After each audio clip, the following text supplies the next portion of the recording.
অনেক দিন বাদে এই বছর বাড়িতে ধান সিদ্ধ হবে, তারই সব প্রস্তুতি চলছে। উনুন বানানো অনেক দিন না বলো, অনেক বছর। হ্যাঁ, অনেক বছর পর। আগে তো কি হতো বন্ধুরা, 5 বছর 6 বছর হয়ে গেছে বাড়িতে ধান সিদ্ধ হয় না। এই বছর হবে, আমরা খুঁজলি হবে না, আমরা হচ্ছে লেবার খাটতে হবে আমাকে। মাপ ঝোপ দিয়ে তারপরে একদম গোল পারফেক্ট করে তারপরে উনুন খুঁজতে। ওই জন্য বাবা দরকার নেই, আমরা তোমার সঙ্গে ইট বয়ে দিচ্ছি, মাটি টেনে দিচ্ছি, খোঁজো তুমি। এটা বানিয়েছে আগে তো বন্ধুরা, মাটির উনুন লোকের বাড়িতে বড় বড় তা বানানো থাকতো, বিশেষ করে মানে জোড়া উনুনই বানানো থাকতো। তো এখন আর মানুষ সেভাবে ধান ঠান সেদ্ধ করে না, ওই জন্য আর উনুনও বানানো নেই। যারা 2-1 জন করে 2-5 বছর পর পর এরকম ইট দিয়েই বানিয়ে নেয়। একটু অন্যরকম লাগছে, অনেকদিন বাদে ধান সিদ্ধ না, ভয় করছে যেন, মনে হচ্ছে কি হয়। আনন্দ হচ্ছে একটু না, আনন্দ তো হচ্ছে, ধান সিদ্ধ করবো তাই, এই মানে হবে অনেকদিন বাদে, কিন্তু ভয় করছে, হয় না কিছু যদি হয়ে যায় তাই। সে 4:30 দিয়ে শুরু করেছিলাম উনুন বানানোর কাজ। গর্ত খুঁড়ে টুড়ে ইট দিয়ে, এবার ইটের সঙ্গে মাটি লেপে একদম সুন্দর করে বানানো হয়ে গেছে। দুটো পাশাপাশি। বিয়ে বাড়ির না, কার বিয়ে?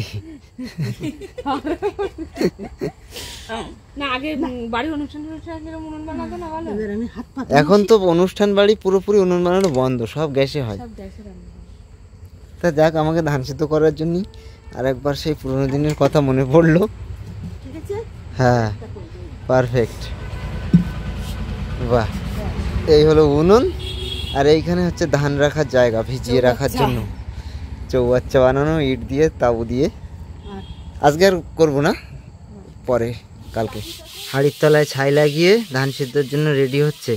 এখানে জল টল সব ভরা হয়ে গেছে। পুকুরের জল দেইনি, সব কল থেকে বয়ে আনা জল। এই সব 10-12 বালতি হয়েছে না এর মধ্যে, তার বেশি।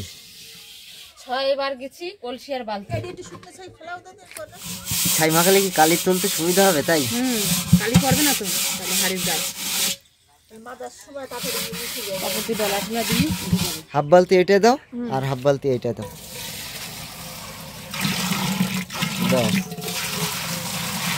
আরেকটু করে দাও, প্রথমবার তো, কারণ অনেকদিন ধান ফান সিদ্ধ করি না, মরিনি। না না, ঠিকই আছে মা। তাহলে একটু করে দাও, না কোনা কোনা লাগিয়ে যদি সেই ভাটা করে। আচ্ছা ঠিক আছে, তার 1 মগ করে নিয়ে আসো। ওইখান দিয়ে ধান গামলায় করে আনছিল, একটু কমিয়ে নিয়ে তারপরে এবার বস্তা ধরে নিয়ে আসছে। আমি ওইখানে দিইনি কেন, যাতে কালি এই ছাইগুলো উঠে যায় যদি, তাই।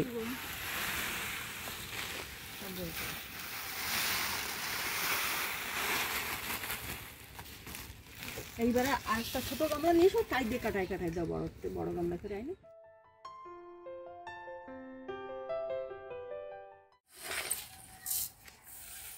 দাও, ভরে দাও সুন্দর করে, যতটা ধরে।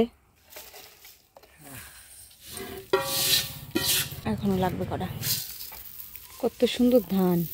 জিরে কাঠি থেকে দুধের স্বর সামান্য একটু লম্বা বেশি, আর একটু সামান্য মোটা বেশি। গ্যাস লাইট সাবধানে রাখো, এর সঙ্গে যেন আগুনের সঙ্গে চলে না যায় ওর ভিতরে।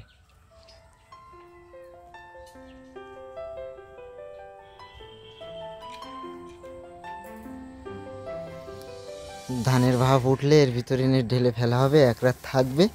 কাল সকালে গিয়ে আবার জাল দিতে হবে। এখন হচ্ছে ভাপানো হচ্ছে, কাল সকালে হবে সেদ্ধ। বাড়ির যা শুকনো পাতা ছিল, যত কিছু দেখুন, এই পাশ দিয়ে সব গাদা করা, সামনের লাইন দিয়ে, এই সমস্ত কিছু দিয়ে ধান সিদ্ধ হবে। মাঠে খড় ছিল, কিন্তু খড় দিয়ে আর করলাম না। এই দেখুন, বর্ষার সময় হয়েছিল সেই তুরুল গাছ, তারপরে আলু গাছ, সেই সব শুকিয়ে দলা হয়ে আছে, সেই ঝাঁপ ধরে এখন পুড়িয়ে দেওয়া হবে ধান সিদ্ধের জন্য।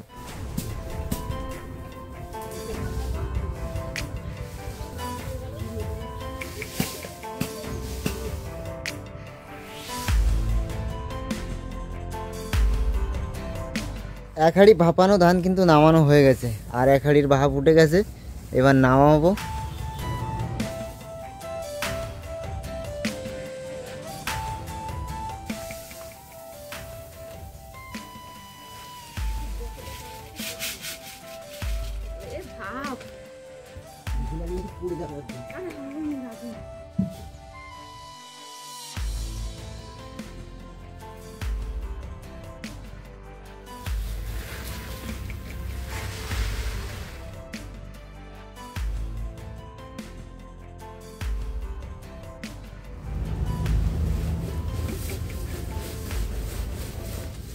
হাঁড়ি করে নামানো হয়ে গেল। হ্যাঁ 2 হাঁড়ি নেমেছে না? হ্যাঁ আর এই 2 হাঁড়ি চাপানো হয়েছে। অন্ধকার কিন্তু হয়ে গেছে, সূর্য ডুবে গেছে, কিন্তু একটু একটু আলো আছে। ওইটা যতটা ধরবে এরপরে রাত হয়ে যাবে পুরোপুরি। হ্যাঁ যতটা ধরবে ততটা দেব, হয়তো 6 হাঁড়ি কি 7 হাঁড়ি হবে আনুমানিক। এইভাবে এখন কাজ চলতে থাকবে, কত সময় চলবে জানি না।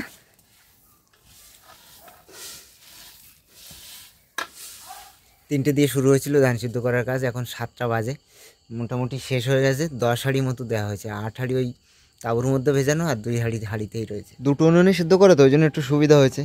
এই তাঁবুর মধ্যে দেওয়া রয়েছে 8 হাঁড়ি, আর এইখানে রয়েছে 2 হাঁড়ি, সব জল দিয়ে ভেজানো। দাঁড়ান একটা তুলে দেখাচ্ছি, গরম প্রচণ্ড।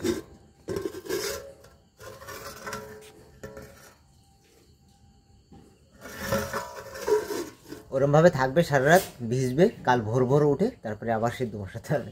ওমা 5:30 বেজে গেছে তো, এখনো অন্ধকার কাটেনি তো।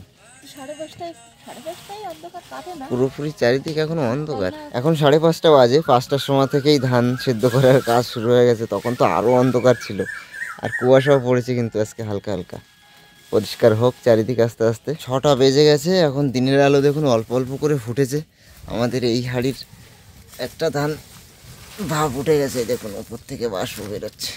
এবার নামিয়ে দেবো, প্রথম হাঁড়িয়াই। ওইখানে জায়গা করা আছে, ওইখানে ঢেলে রাখবো, রোদ উঠলে মাঠে শুকাতে হবে।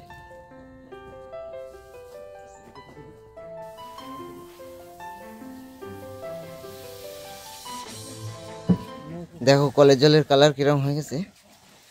তাই তো ভাবছি কালকে এত কষ্ট করে জল আনলাম, আজকে জলের কালার এই ফেলে দিতে হচ্ছে আবার। তবে কালকে যত সময় লেগেছে ভাব দিতে, আজকে তার থেকেও অন্তত 1-1.5 ঘন্টা বেশি লাগবে। আর ধানও একটু বেশি হবে না? আজকে তো সেই একদম ভোরবেলা দিয়ে উঠে ধান সিদ্ধ করছি, কোনোদিনও এত ভোরে উঠি না। তাই এই যে আর 1 হাঁড়ি ভরা হয়েছে, আর ওদিকে উনুনে 1 হাঁড়ি, ওইটার ভাপ উঠে গেছে। আর এই যে আমার পিছনে এতগুলো সব সিদ্ধ করা হয়ে এটা গেছে। এখানে কতগুলো নামানো হয়েছে? 7টা। ফাইনালি বন্ধুরা হলো কমপ্লিট ধান সিদ্ধর কাজ। এখনও কিন্তু ধান রয়ে গেছে, সব ধান সিদ্ধ হয়নি। তো যাই হোক, এই ধান ওই লাস্ট 2 হাঁড়ি হয়ে গেছে, নামিয়ে দেবো। তারপরে মাঠে বয়ে নিয়ে যাওয়ার পালা। মাঠে কিন্তু তাঁবু টাবু নেচে রেখে এসেছি, বেশ বড় জায়গা হয়েছে। বওয়া শুরু করবো এবার আস্তে আস্তে।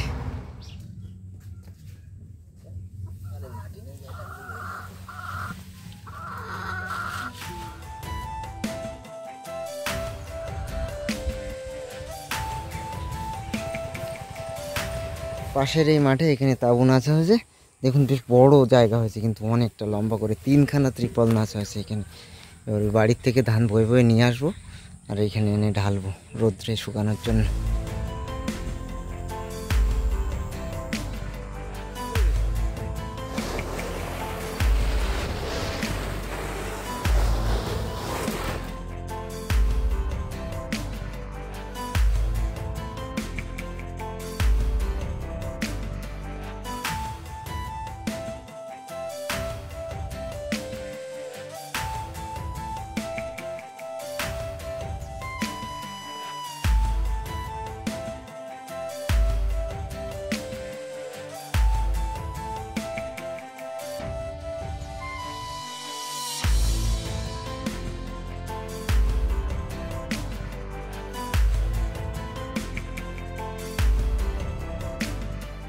ধান তো পাল্লায় মাপা না, আনুমানিকভাবে করা, ওরকম 130-40 কিলো মতো হবে। সব নিয়ে আসা হয়ে গেছে, মা মেলে দিচ্ছে। এখন আমি একটু হাত দিয়ে টেনে টেনে দিয়ে আসলাম। এইবার শুকানোর পালা, 2-3 দিন তো লাগবেই। সারাটা দিন আজ যা খাটাখাটনি গেল বন্ধুরা, আপনাদের আর কি বলবো। 1 সন্ধ্যায় ভিডিও শুরু করেছিলাম, এই আজকের আর 1 সন্ধ্যায় ভিডিও শেষ করছি। 24 ঘন্টা পেরিয়ে গেছে। হ্যাঁ, মাঝখানে কিন্তু 24 ঘন্টা পেরিয়ে গেছে। যাই হোক, রাত্রেবেলায় এত খাটাখাটনি হয়েছে, সবার গায়ে হাত পা যেন ব্যথা ব্যথা। যার জন্য রুটি খাওয়া হবে রাত্রেবেলায়, আর রুটির সঙ্গে সব থেকে ভালো তো মাংসের কথাই মনে পড়ে। আর অনেকদিন মাংস খাওয়া হয় না, তাই ইচ্ছাও করলে এত কাজের মাঝে যে একটু যদি রাত্রেবেলা ভালো কিছু হয়, তার জন্যই বানাতে বসে পড়েছি। এখানে আটাটা ফার্স্টে মেখে নেবো, আর মাংসর তো আজকে সব জোগাড় করা। মাংস কিন্তু সকালে আনা হয়েছিল, রান্নার সময়ই পাইনি, সেই মেখে টেকে ভালো করে আমরা ফ্রিজে রেখে দিয়েছিলাম, এখন রান্না হবে। উঁচু করো দেখি। দেখো মাংসটা একদম রান্না হয়ে গেছে মনে হচ্ছে। ঠিক আছে, করো তাড়াতাড়ি, খাওয়া দাওয়া করতে হবে। সারাদিন এত খাটাখাটনি গেল, কি আর বলি বন্ধুরা, মাজা পিঠ সব কন করে যাচ্ছে। আর দুপুরবেলা মনে হচ্ছে ঠিকঠাক করে খাওয়ারও সময় হয়নি, এখন রাত্রিবেলা গরম গরম রুটি ভাজবো আর দেবো। আটা কিন্তু মাখা কমপ্লিট হয়ে গেছে একদম পুরো।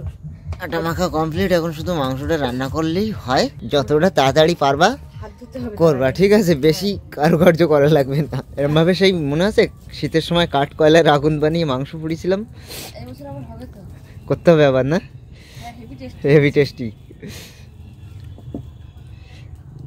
এখানে বয়স এমনি চাপ যাবে। প্রচন্ড ঠান্ডা পড়েছে কিন্তু বন্ধুরা আমাদের এদিক, বেশ ভালোই ঠান্ডা লাগছে। মাংস রান্না এবার শুরু হবে। তেল কিন্তু মাংস আমি ভালোই দিয়েছিলাম মাখানোর সময়, এখন অল্পই দিচ্ছি। এই আলুগুলো ভাজতে হবে। আমাদের এদিকে এই সবে সবে এই হাটের থেকে দেখছি বাজারে নতুন আলু উঠেছে। এর মধ্যে কিন্তু নতুন পুরোনো দু রকম আলুই দিয়েছি। কেন? নতুন আলু রান্না করার পরে কিছুর মধ্যে শক্ত হয়ে যায়, তাই। কে বলিস? এই তো এইগুলো এই নতুন। হলুদ হলুদ গুলো নতুন না, হ্যাঁ, আর সাদা সাদা গুলো পুরনো। তুমি নতুন আলু খাবা? আমার দিও নতুন আলু, বিরাট ভালো লাগে। ঠিক আছে, একদম অল্প একটু হলুদ দিয়ে এই যে দিয়ে দিলাম একটুখানি হলুদ, লাল লাল করে আলুগুলো ভাজবো। আর আজকে আলু ভেজে আর নামাবো না, এর মধ্যেই মাখানো মাংস দিয়ে দেবো। পেঁয়াজ টমেটো যা যা দেওয়ার সব আজকে এর মধ্যে দেওয়া, দিয়ে দিই মাংসটা আস্তে করে। আজকের মাংস কিন্তু বন্ধুরা আমাদের বাড়ির মুরগি না, এটা দোকান থেকে কেনা। মাখানোতেই তো মাংসের কালার সেই হয়ে গেছে। রান্না হয়ে গেছে।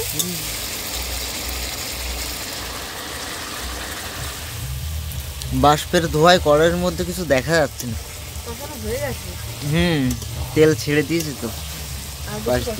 না দেখো জল, ঠান্ডা জল দিতে পার।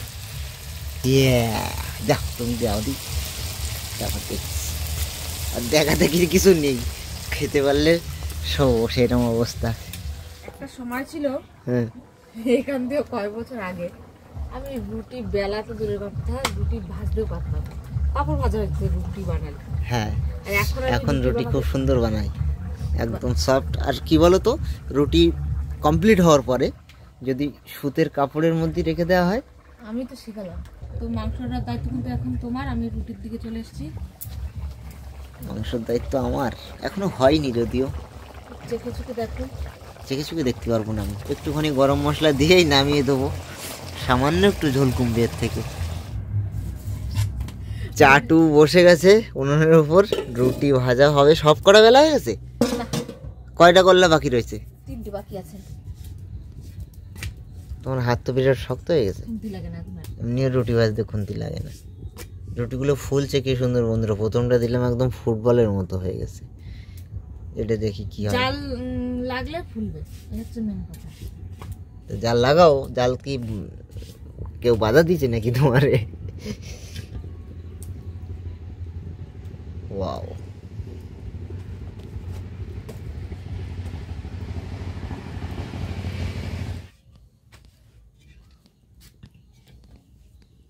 দেখো কালি লাগে যায় না জানো আবার কানার।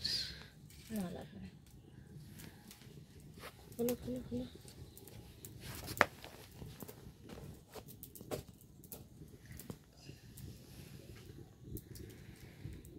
ফুটো হয়ে গেছে, ওই জন্য আর ফুল।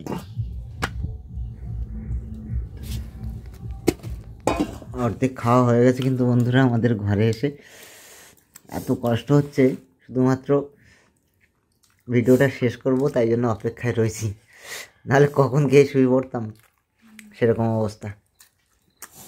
আজকে মনে হয় আমি যত রান্না করেছি এই পর্যন্ত আজকে মনে হয় সব থেকে ফাঁকিবাজি রান্না হয়েছে। সব মশলাপাতি যা যা ছিল মোটামুটি মাংসে দেওয়ার মতো সব দিয়ে মেখে একবারই বসিয়েছি।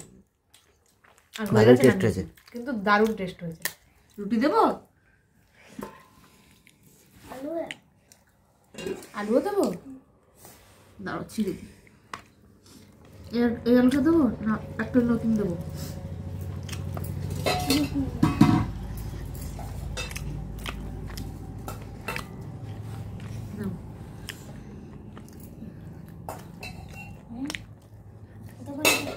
আমি ছিঁড়ে দিচ্ছি।